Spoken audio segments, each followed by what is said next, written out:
Hey everyone, this is Gavin Morse again, also known as Shinto Shiranui Cosplay. This is probably going to be more of a preview, or whatever you want to call it, of the upcoming video game Naruto Ninja Storm 4. Now, I'm going to try to keep the thumbs down as much as possible. As everybody knows that right now I'm doing this off my laptop. I right now got a cord for my camera set up, so more professional videos will start coming out here in the next couple of weeks or months. Make sure you subscribe and like our page. Check out our other people's vlogs. Don't forget to check out the unofficial Talking Badlands show, which only has 4 episodes up right now, 3 more to go, last 2 episodes, and then the whole recap of the whole series so far. Okay, now getting on to what's coming up here. Right now it is February 2nd, 2016. Now, as everybody knows, around 2014, around in November, really sad day for me, Naruto ended, the manga did. So it went up to 700 chapters. The ending was, I'm not going to get into the ending right now. I have my mixed emotions about it, but it still is a good ending. We were also introduced to a sequel film. Well, 2 sequel films, Naruto the last movie, which came around the same time. I did not get to see it in theaters due to somebody calling out at work, and I had to go in, so I missed that to be able to go see it. But I actually got to see the Naruto movie. Naruto movie was good, don't get me wrong, okay? But Ninja Storm 4, alright? Now, if you guys aren't familiar with the Ninja Storm series, this is basically a fighting game. Now, during PlayStation, the first Naruto games come out was actually, I want to say, Clash of Ninja on the GameCube, which only had 2 games on it, Clash of Ninja 1 and 2. There's a couple of games for the Game Boy Advance. There's 2 for the Game Boy Advance. Ninja Council, I actually think I have one of those, I gotta check. Then DS Ninja Council. Then you had a couple ones on the PlayStation Portable, as well as the PlayStation 2, the Wii. The Wii kind of went more with what Clash of Ninja was. Basically, there's actually only a couple of Clash of Ninja games that came out here in America, so there was a kind of, it's like, okay, wow, we only had 2, so we got the one for Wii, which was basically almost kind of felt like 2 again in a sense, just with the updated graphics and feel from the Wii, which I still enjoy it, okay? It's a good pickup game set down. Then you had 2, 3, which was Shippuden, which only dealt with up to basically the first part of Shippuden, the first arc. Same thing with Ninja Storm, Ultimate Ninja 4 Naruto Shippuden, which only dealt with like half of the first part of Shippuden. Then I'm going to get 5 here. But just to recap though, there's actually a couple of Ninja Storm games. There's Ninja Storm 1, which is exclusively only on the PlayStation 3. I think you can get it online, I'm not sure, through Steam. But then when 2 came out, you were able to get it on 360 or PlayStation 3. I actually got all my Ninja Storm games on PlayStation 3. I actually enjoyed that because, you know, usually something like that might get some extras, which actually it did happen. Now, I've had one was exclusive, and then every time you have like saved data from a previous game, you got some extra, some more money. So that helped you get some of the collection stuff a lot faster. Now each game had a different improvement on it, and I'm getting to up to 4. Okay, you had 1, which is basically a recap of the original Naruto series. Okay, all the way up to the Sasuke retrieval arc, no filler. Okay. I'm not even going to talk about filler because I know there's mixed emotions on that. 2 dealt with the first major part of Shippuden, okay, up to where, spoiler alert, where Pain comes in and the whole fact of Sasuke wanting to kill his brother. Now, we get on into there was no 3rd one for a while. There's one called Generations, which basically was like kind of like some backstory, just hitting like certain parts. You had the 4th Hokage section, young Kakashi section. You know, it was a little filler game with some added elements. I have it. I did enjoy it when I got it. Ninja Storm 3, which had 2 versions. That and the Ultimate version, I got it when it was released because I wanted the pre-order. and that's one of the things we'll talk about, the pre-order stuff, especially with this game system.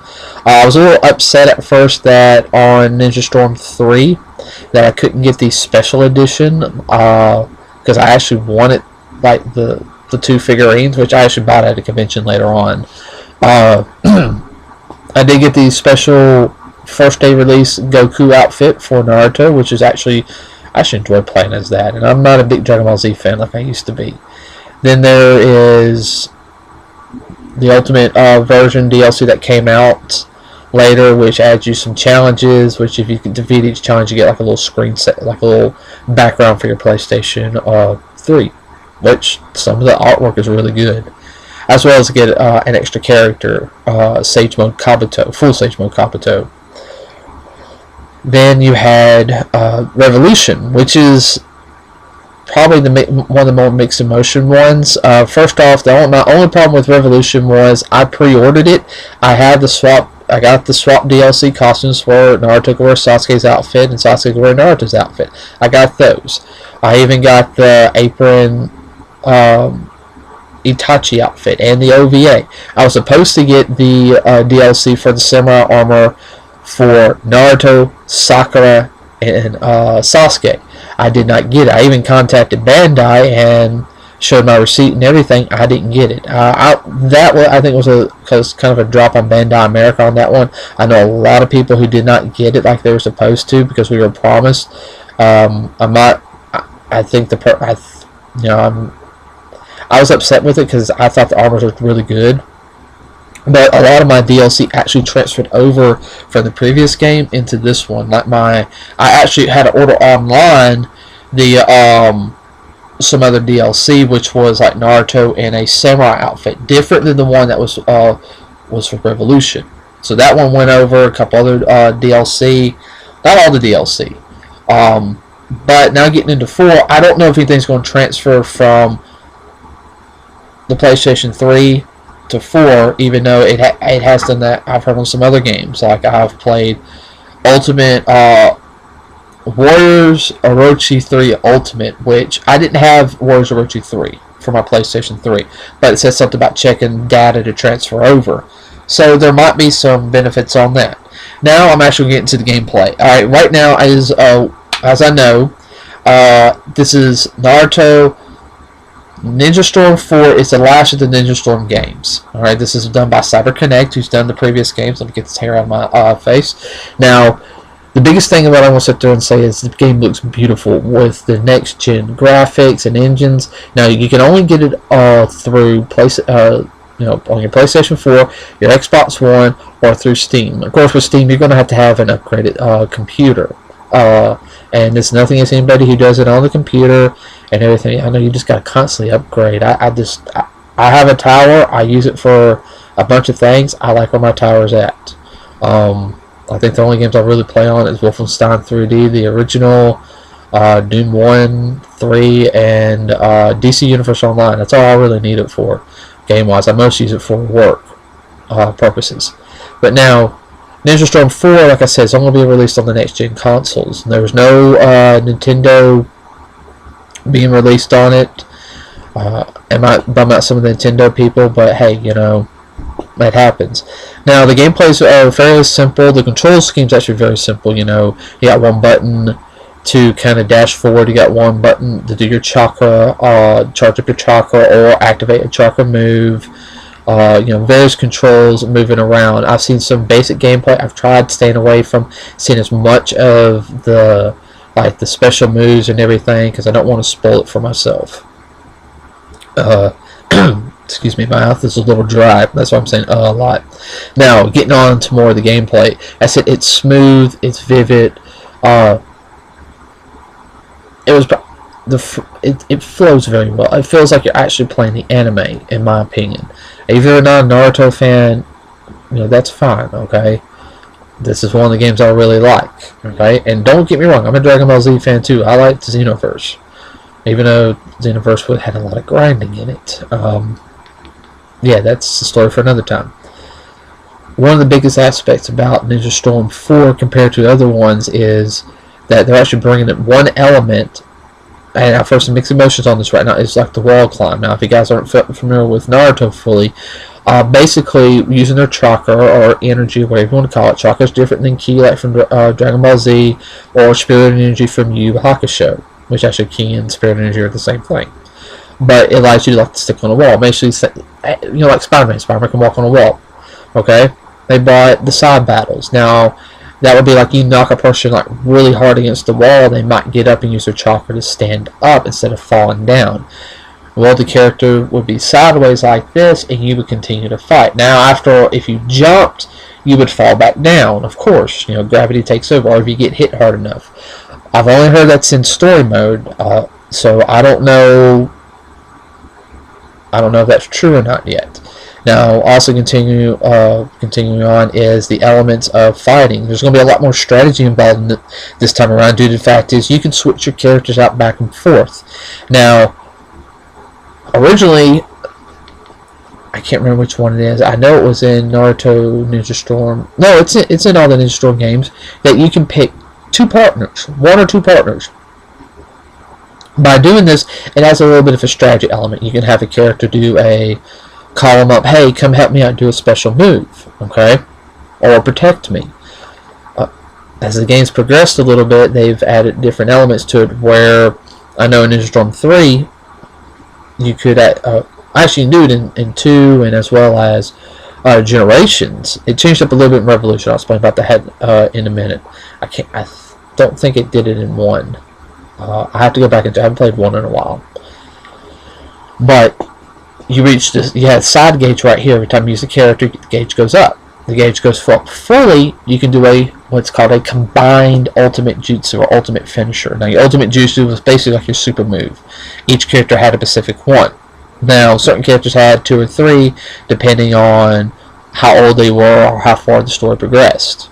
Sasuke gets a lot, so does Naruto. Sasuke actually has more, believe it or not. But, I don't know, he kind of went back and forth a little bit in the series. But, continuing on. This would bring out extra damage. You would have one character would knock him up in the air. The other character would come up and would be attacking him through the air, knock him back on the ground, and then you would attack. Alright? This was improved on, especially in Ninja Storm 3. Generations, though, you had this, but the only difference was you could choose between doing an ultimate jutsu and awaken mode, which is kind of like them going think of it like their super mode. Okay? Each character had a different super mode. Some transformed into giant beasts. Other ones had like a special effect, like the Byakugan eyes, or even okay, now I'm going to summon somebody to help me.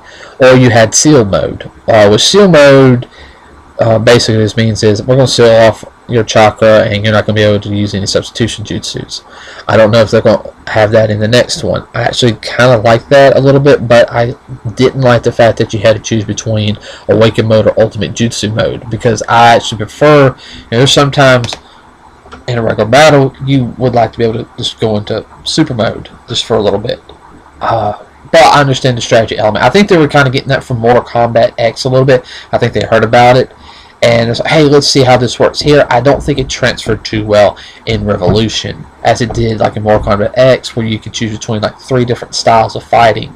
Trying to change up how you fought just a little bit, added a move, took moves away, gave you some new combos, maybe gave you an extra set of weapons.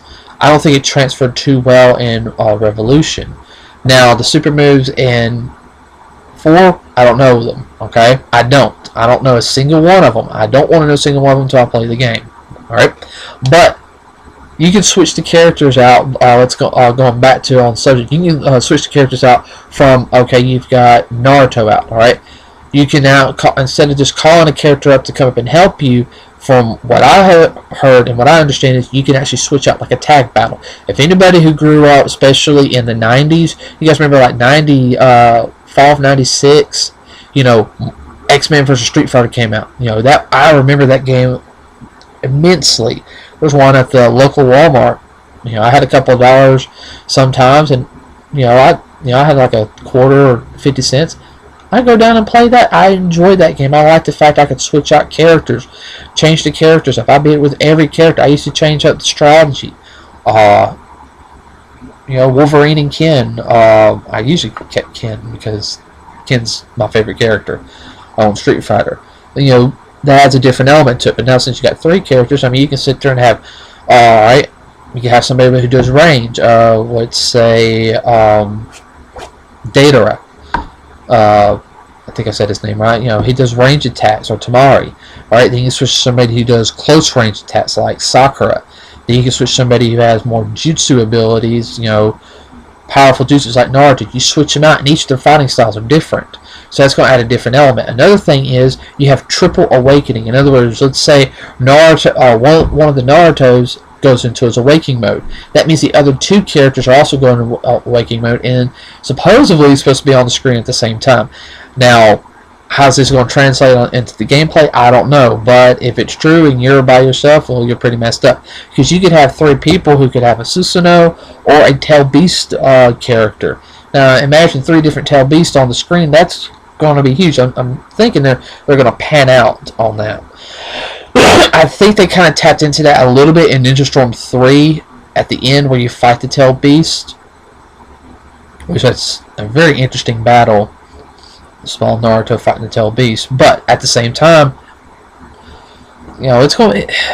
I don't know, everyone. I'm getting pumped. Now, another thing also, real quick, is battle damage. You're going to be able to do battle damage. In other words, shirt's going to start ripping after a while.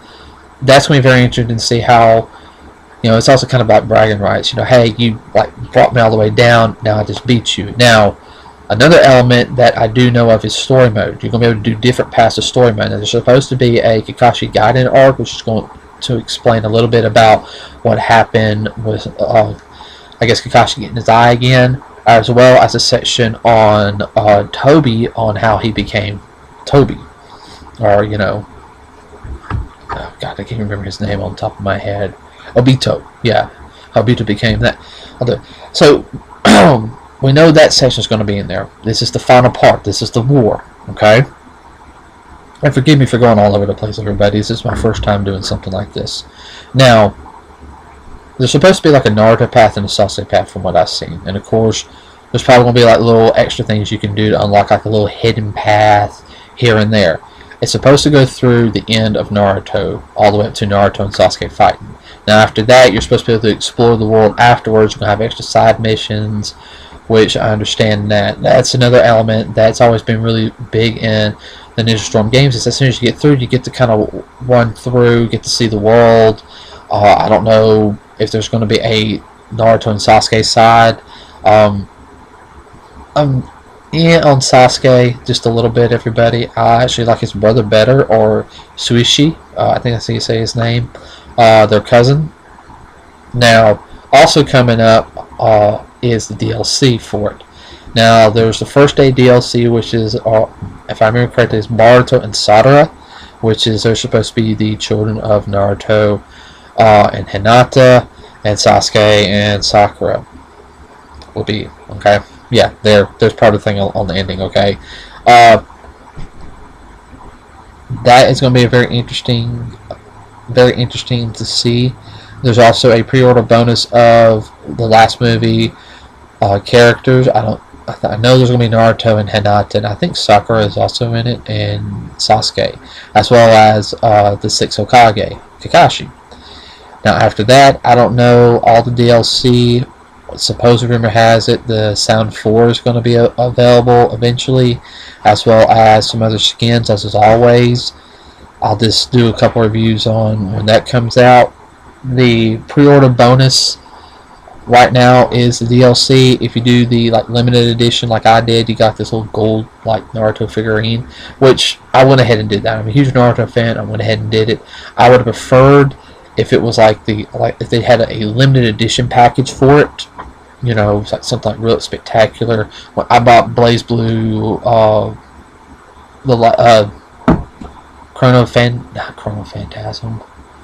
The first one, I bought one of the Blaze Blue games, okay, and I got the limited edition, real big package. Same thing with Batman Arkham Knight. I got the $100 edition, as well as the limited edition for Mortal Kombat, which I know was only the Gold Scorpion, but to me it was worth the figures. Nice. The Batman one, to get art, you get an art book. You got a little issue 0 comic book. You got this really cool Batman statue. Naruto wanted to get a little figurine, which it does look cool. All right. But I would actually prefer to have more, and that's something that I think we need to address for Bandai Namco to do more stuff. Is, hey, there's a lot of people who like these anime style games. Release them over here more, and I understand it has to do with licensing rights, because there's a whole bunch of things which a lot of people don't understand between trade agreements and everything. And also doesn't help when you have other companies like, no, you can't do this. You're only doing this with us. It has to. I know it sounds stupid, but it's like when you had the port strikes last year. Was it last year or year before? Yeah, last year in California. That affected a lot of the United States. It hurt Nintendo's sales a lot. Didn't hurt Microsoft, because Microsoft is sitting there like kind of smiling. Oh well, we do some of the things in the United States. Blah blah blah. But that hurt a lot of stuff like Sony and Nintendo getting their stuff out. So Ninja Storm form comes out in about actually next Tuesday. So I'll do a review when I see it. Another pre-order bonus, which is only exclusive if you order it at GameStop, which I forgot to mention, is a Madara and the first Hokage poster, which supposedly glows in the dark, which you can only get through GameStop. So it is kind of an incentive to get it through there. There's only limited quantities. I do not know if you order it now if you'll get it or not. I know I'll be there the first day to get it as soon as I get off work. Or I'll send somebody to go get it for me, which I'll probably just go after work. But that's the kind of preview review of Ninja Storm 4. I will do like a little thing when I get it, and then I'll start streaming. All right, everyone, don't forget to check out our other videos on here at Strong Path Entertainment. Subscribe to the page here. I'll also have a link on to my Shinto Shiranui page, which is this it's my own personal page, which I'll also be doing. It's also my streaming page. So if you guys just want to check that out, I will stream. My streaming schedule is a little messed up right now due to work, but I'm going to try to get back on it a little bit more sooner, get on a steady schedule. Remember, like I said, like and subscribe us on this page. Like us on Facebook. If you have any questions or anything, put in the comments below. We will try our best to answer as soon as possible. Thank you.